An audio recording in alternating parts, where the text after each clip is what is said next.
Bitcoin ने अपनी दौड़ लगा दी है, भाग रहा है, ये सरपट भाग रहा है। इन्वेस्टर्स पगलाए हुए हैं, दीवानगी छा गई है फिर से। देखो, इस हफ्ते बिटकॉइन ने वो कर दिया है जिसकी किसी को भी उम्मीद नहीं थी। हफ्ते की शुरुआत $62,800 से शुरू हुआ और शुक्रवार को 22% ऊपर, एक हफ्ते में 22% ऊपर गया है। एक हफ्ते में करीब $77,000 पे ये बंद हुआ है। शनिवार को ये 78,000 तक गया। अभी तक जब मैं शनिवार की शाम को ही बात कर रहा हूँ, वैसे रुपए में ये लगभग 74 लाख पर बिटकॉइन, और ये पिछले 3 साल की सबसे तेज वीकली रैली है, पिछले 3 साल की सबसे तेज। लेकिन पर्सपेक्टिव आज आपको पूरा दूंगा भैया। देखो, अक्टूबर 2025 का ऑल टाइम हाई था। अक्टूबर में कितना था? $1,26,198 था, यानी कि आज के रेट पे करीब 1,21,00,000 रुपए। मतलब अभी भी अगर देखा जाए तो हम टॉप से 38% नीचे हैं। तो सवाल यहां पे ये है कि ये सिर्फ बाउंस है या इसमें अभी और दम बाकी है। आज वो सारे फैक्टर्स बताता हूं जो बिटकॉइन को यहां से और ऊपर ले जा सकते हैं। हर पॉइंट के पीछे एक्चुअल डेटा भी रखूंगा आपके सामने, ताकि सब कुछ आपको क्लियर साफ साफ समझ में आ जाए। ठीक है, कि क्या वो सारे फैक्टर्स हैं जो कि बिटकॉइन को यहां से और ऊपर ले जा सकते हैं। तो सबसे पहला और सबसे बड़ा फैक्टर है, देखो, लिक्विडिटी। ये शब्द सुनकर को थोड़ा घबराइएगा मत। लिक्विडिटी का मतलब होता है मार्केट में घूम रहा पैसा। आप इसको ऐसे सोचिए कि एक पानी की टंकी है, भरी हो तो हर नल से पानी आता है, शेयर्स में भी आता है, गोल्ड में भी आता है, बिटकॉइन में भी आता है। और जब कोई पानी खींच ले तो सबसे पहले उस नल का पानी बंद होता है जो सबसे ऊपर लगा हुआ होता है। बिटकॉइन भी वही ऊपर वाला नल है। पैसा तंग होते ही सबसे पहले यही गिरता है और खुलते ही सबसे पहले यही भागता है। तो अब हुआ क्या, समझो जरा। यूएस ट्रेजरी ने अपना long term bond buyback 2 billion से बढ़ा करके कम से कम $4 बिलियन पर ऑपरेशन कर दिया है, और ये ऑपरेशन 9 सितंबर से चालू करने वाले हैं। मतलब सरकार खुद मार्केट से अपने बॉन्ड्स वापस खरीदेगी और बदले में पैसा मार्केट में डालेगी।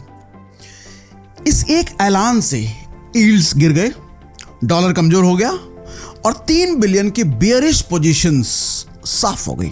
और इस पूरे प्रोसेस को QE बोलते हैं।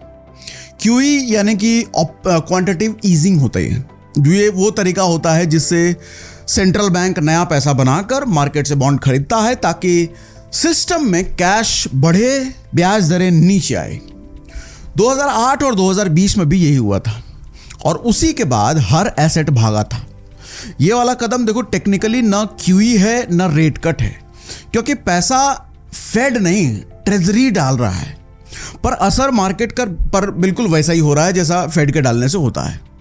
और सितंबर में ये और तेज होगा, यानी कि ये फैक्टर जो अभी शुरू हुआ है ये खत्म नहीं होने वाला, ये भी और बढ़ सकता है। अब दूसरा फैक्टर समझो, ETF का पैसा वापस लौट रहा है। यूएस स्पॉट बिटकॉइन ETF में एक हफ्ते में $1 बिलियन से ज्यादा का इनफ्लो आया है, और एक दिन के $606 मिलियन के इनफ्लो में अकेले ब्लैक रॉक का हिस्सा 83% था। एक एनालिस्ट ने तो ये कह दिया कि अब जोखिम ये है कि उसका $1 लाख का ईयर इन टारगेट कम पड़ गया है, यानी कि वो ये कहना चाह रहा है कि अब इससे भी ऊपर जा सकता है। अब तीसरा फैक्टर सुनो, और ये सबसे अंडररेटेड है, लोग इसके बारे में बात कम करते हैं। जब रिटेल ट्रेडर डर के मारे बेच रहा था ना, तब भी बड़े बड़े इंस्टीट्यूशंस खरीद रहे थे। इस बार अप्रैल से जून की तिमाही में टोटल ETF होल्डिंग 12,97,000 बिटकॉइन से घट के 12,11,000 रह गया, यानी कि 6.6% की गिरावट हुई। लेकिन उसी दौरान इंस्टीट्यूशनल होल्डिंग 4,98,000 से बढ़ के 5,35,000 बिटकॉइन हो गया, यानी कि 7.5% की बढ़त हुई। मतलब जो पैसा घबरा कर निकला वो शॉर्ट टर्म ट्रेडर्स का था, और स्मार्ट मनी उसी गिरावट में पैसे जोड़ रहे थे, खरीद रहे थे। और यही चीज आपको गोल्ड में भी दिखाई दी, यानी कि गिरावट में सेंट्रल बैंक्स खरीद रहे थे यहाँ पे। तो दोनों का पैटर्न अगर आपको देखो तो दोनों का पैटर्न आपको सेम दिखाई देगा। अब चौथा फैक्टर समझो। चौथा फैक्टर है रेगुलेशन। ट्रंप ने कांग्रेस पर क्लैरिटी एक्ट पास करने का दबाव बनाया है। वो बिल जो ये तय करेगा कि कौन सी क्रिप्टो सिक्योरिटीज है और कौन सी कमोडिटीज है। सितंबर में इसका प्रोसीजरल वोट है और जुलाई में ट्रेजरी सेक्रेटरी बेसेंट ने कहा है कि लॉ मेकर्स 1 यार्ड लाइन पर हैं। और यह अमेरिकन फुटबॉल की भाषा है भैया, मतलब गोल लाइन से सिर्फ 1 गज दूर है, यानी बस एक धक्का बाकी है भैया गोल पोस्ट तक पहुंचने में। हमारे यहां इसको कहेंगे गाड़ी स्टेडियम के गेट तक पहुंच गई है। अब सवाल यह है कि पेंशन फंड्स और बैंक को इससे दिक्कत हो सकती है क्या? क्या दिक्कत होगी समझिएगा। देखो, दिक्कत यह थी कि उन्हें कानूनन हर एसेट के लिए एक रेगुलेटर चाहिए होता है। अगर वो सिक्योरिटी है तो SEC के नियम लगेंगे, अगर कमोडिटी है तो CFTC के लगेंगे। और आज तक ये तय नहीं हुआ है कि क्रिप्टो किस में आता है।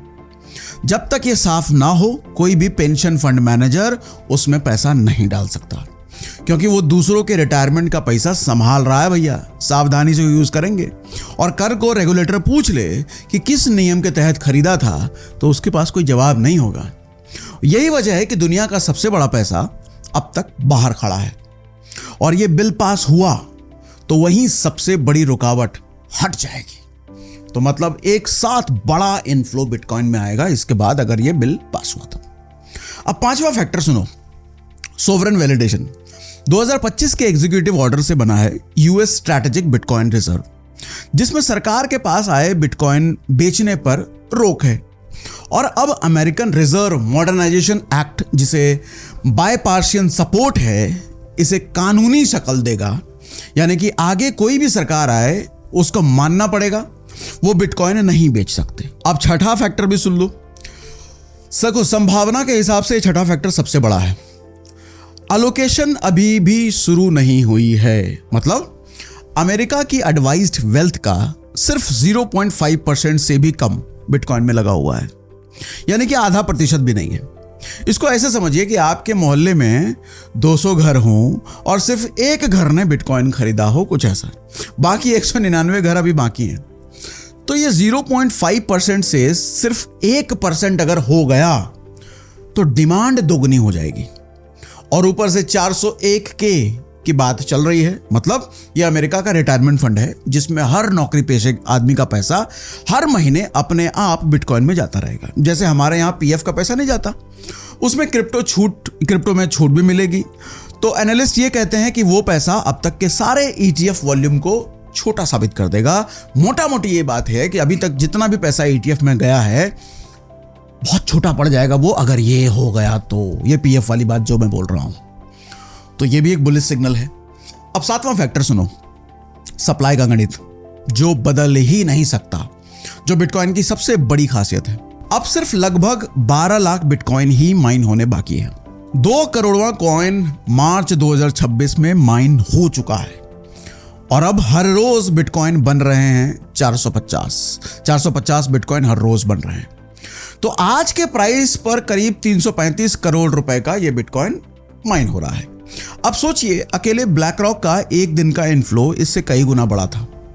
यानी कि डिमांड अगर लौटी तो सप्लाई वहां है ही नहीं। मतलब सिर्फ डिमांड ही डिमांड है, सबको बिटकॉइन चाहिए, सप्लाई नहीं है। और ये कोई कंपनी नहीं है जो कि डिमांड देखकर प्रोडक्शन बढ़ा दे। ये कोड में लिखा हुआ है कि इसको कोई बदल ही नहीं सकता, बिटकॉइन नहीं बन सकता। और तो अगर कुछ एग्जिस्ट करेगा तो सिर्फ और सिर्फ डिमांड, सप्लाई तो भैया गया। अब 8वां फैक्टर सुनो, इतिहास का पैटर्न है। बिटकॉइन ने आज तक कभी लगातार 2 साल घाटे में खत्म नहीं किए हैं।